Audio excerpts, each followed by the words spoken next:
Good morning. I wonder if anyone in the room has ever had the sublime pleasure of being introduced by one of their children.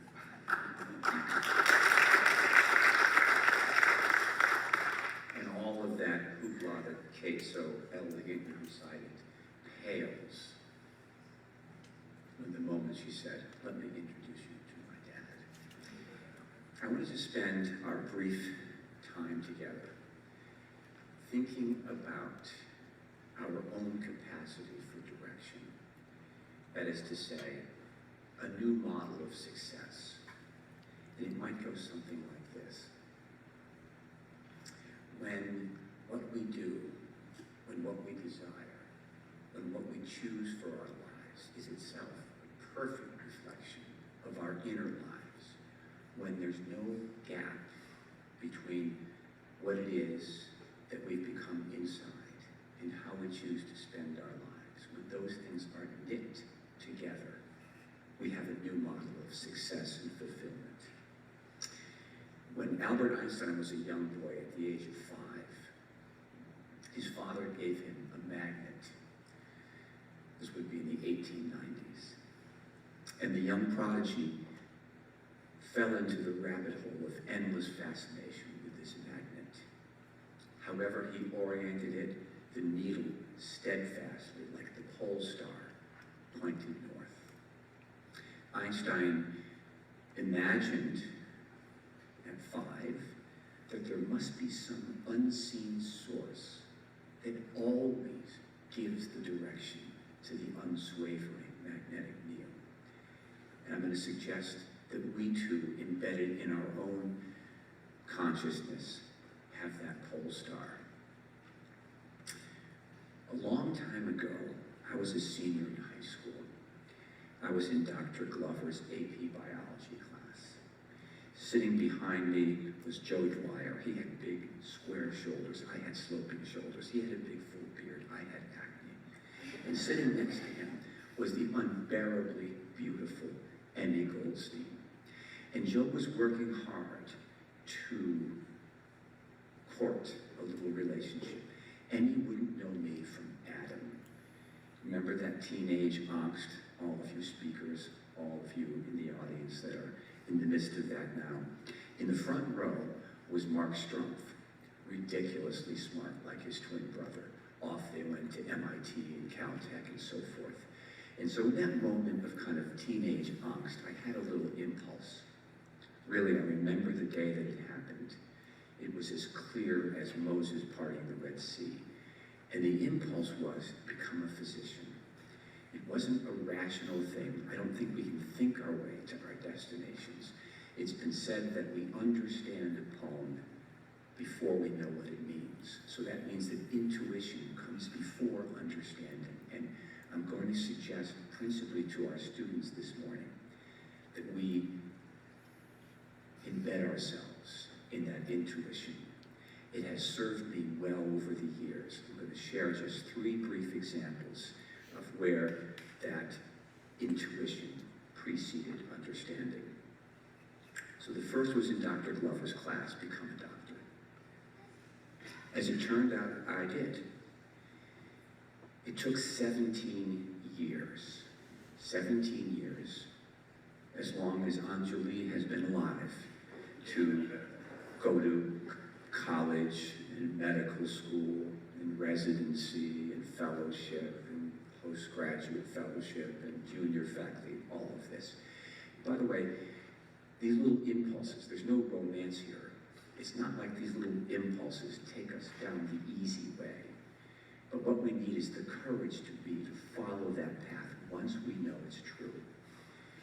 Going from one big city to the next, Washington, San Francisco, Los Angeles, Atlanta, knowing nobody, living in some dank little apartment, always on the wrong side of town, having that endless anxiety of not really ever knowing the answer.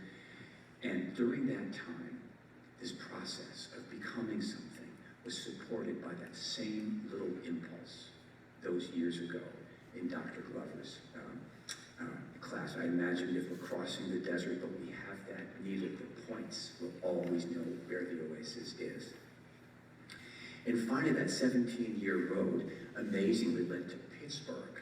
So I became a real doctor in Pittsburgh, really taking care of people with urgent heart matters, living in the cath lab, single person, finding that there was nothing on earth anywhere near as thrilling to the bone marrow as doing this. And one night, a young woman came in. Her name is Cynthia. I knew her husband. He was a janitor in the hospital that I worked at, and Cynthia came into the emergency room in her 40s with a heart attack that she would likely not survive. And so we took her to the cath lab. It may not sound like much at the time, she's just a little different than robbing a bank, because people at that time were supposed to get a medicine that might actually dissolve the blood clot and so forth. But there we were, 9:30 at night, and there was Cynthia, and we came together and we took a picture of the artery. And it looked like a dumbfire. I mean, it was full of plaque, and as Karen might tell us, roast beef from years ago, blood clot, and there was no blood getting to Cynthia's artery. And just like in Dr. Glover's class those years ago, a tiny impulse would have been easy to ignore. A nudge, an intuition, a whisper, fix the artery. Which, again, when I told the crew this is what we were going to do, my scrub nurse snapped off her gloves and walked out because it was a screaming code violation. It was not, as they say, standard of care. But that wasn't the question. The question was it right for Cynthia? So we took that on a long time ago. And it was an easy downhill run. It was a snap. This artery that looked like just this seething bed of vipers was tamed. Blood supply was reestablished within 30 minutes. Cynthia rolled out to her husband waiting in the intensive care unit, and all of us stood there and thought, how did that happen? What's up with that? We put together a group of like-minded physicians who were having that same sort of experience in that same time frame, and did a large multi-center trial comparing then standard of care with this breath of newness. And when we crossed the finish line, our hope was that we would be, in the same lane as them. We turned around; they had 5 laps to go. It wasn't even close. The New England Journal of Medicine published it. You got the sense they weren't thrilled about it, but they published it because it was an undeniable photograph from a satellite that the world really is round. And so as time went on, standard of care changed. Now, if you're walking slowly in a shopping mall, you're getting whisked off to a cath lab somewhere. But the idea is that in America now, there are 805,000 people who have heart attacks. Most of those 805,000 are new heart attacks. They never knew they had a problem. Life was good. Suddenly they're sicker than they've ever imagined, and asking, what really does happen when you drop the body? Of that 805,000 human beings, the mortality, when I began practice, was between 20 and 40%. After this study was published, the mortality dropped to between 1.3 and 1.7%. I just want you to think about that for a second. We're talking tens of thousands of human beings who would hit the elevator button and go home and live their lives and give us a chance to do the kinds of things that Karen briefly suggested, which would be to reduce risk. And the world was a different place. And the first whisper was, become a doctor, and the second was, fix the artery. But it wasn't done with me yet.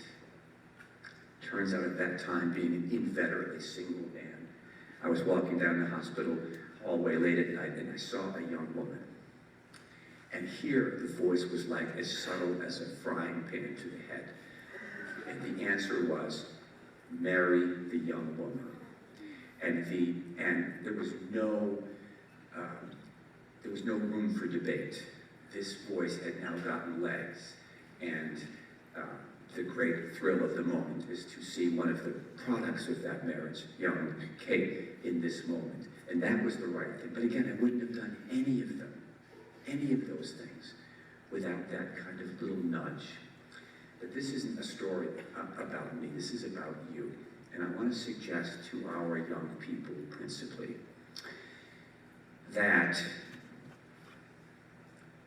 all of us have these little messages written in the heart. And one of our maybe fundamental life skills should be discernment, to separate this from that.